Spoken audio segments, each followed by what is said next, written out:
नमस्कार, दैनिक सवेरा टीवी देखें आप और मैं हूं आपके साथ जागेश्वर डाल। जम्मू कश्मीर एजुकेशन बोर्ड की तरफ से एक ऑर्डर निकाला जाता है। 7 जून से जो है समर वेकेशन शुरू हो रही हैं।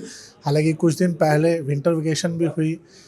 अब कहीं न कहीं समर वेकेशन को लेके चर्चा में है, क्योंकि इस बार समर वेकेशन जो है बहुत कम मिली है। हमारे साथ बातचीत करने के लिए मौजूद हैं बलवंत सिंह मुनगोटिया जी, जो कि विधायक हैं चनैनी से। तो बलवंत जी, किस तरह से देखते हैं, समर वेकेशन का घोषित किया गया है लेकिन उतनी छुट्टियाँ नहीं है जितनी होनी चाहिए? सवाल छुट्टियों का नहीं है। सवाल ये है कि अब जम्मू कश्मीर एक यूनिट है, एडमिनिस्ट्रेटिव यूनिट एक है, और उस यूनिट के अंदर जो भी फैसला होगा वो बराबर रहना चाहिए। तो मैंने पिछले दिनों भी ऑब्जेक्शन रेज़ किया था कि कश्मीर के अंदर जो पिछली विंटर वेकेशन, जिसमें मेजॉरिटी 100% कश्मीर आता है और कुछ जम्मू का पोर्शन आता है, तो विंटर वेकेशन जो पिछली बार हुई है लगभग वो 80 डेज़ हुई हैं।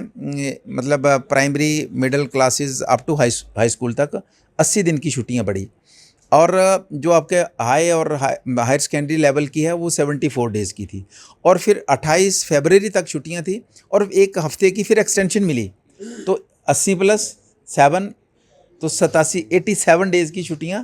हालांकि मैं पिछले दिनों भी ये क्लियर किया था कि मैं छुट्टियों के फेवर में नहीं हूँ, कि मैं चाहता हूँ कि छुट्टियाँ बढ़ें। लेकिन मैं ये कहना चाहता हूँ कि अगर कश्मीर के अंदर आप 87 डे की विंटर वेकेशन देते हो, वहाँ समर वेकेशन होती नहीं है।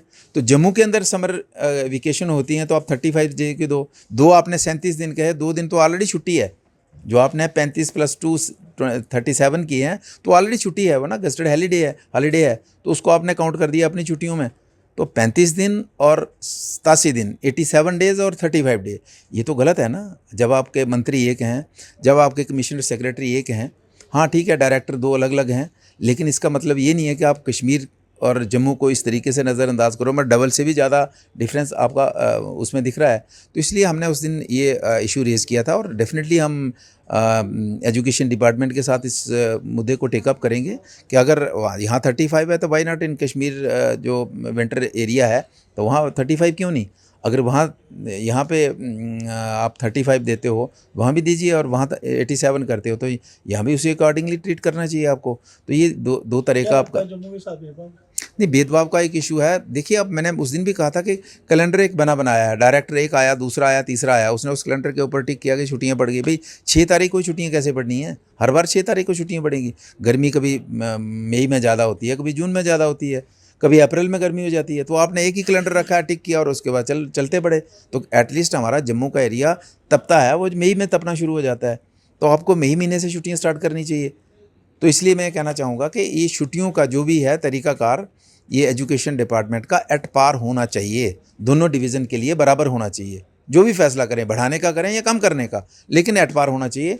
उस मतलब एक को आप एक नज़र से देखेंगे, दूसरे को दूसरी नज़र से देखेंगे। पिछले 1 महीने से जो हमारे बच्चे स्कूल में, छोटे छोटे बच्चे हैं, अब इन डायरेक्टर्स को तो, जो बेचारे अपने एसी रूम में बैठे रहते हैं, उनको थोड़ी पता है कि तारगदियाँ किस साइड है, उनको थोड़ी पता है कि तंदाल किस साइड है, उनको पता है कोट किस साइड है, कितनी तपती गर्मी रहती है। बच्चे हमारे ऐसे भी बच्चे हैं स्कूल जाने वाले, आज की डेट में बच्चे हैं जिनके पाँव में जूता नहीं होता है, बगैर जूते के जाना पड़ता है, तो उनको थोड़ी पता है इन चीज़ों का। तो इसलिए मैं उस दिन भी ऑब्जेक्शन रेज़ किया था कि ये कैलेंडर नहीं है अकॉर्डिंगली ये मौसम के हिसाब से। अगर आपने पिछली बार 7 दिनों का एक्स्ट्रा 28 फरवरी के बाद 7 मार्च तक आपने एक्स्ट्रा दिया, तो मौसम ख़राब हुआ होगा, तभी आपने एक्सटेंशन दी।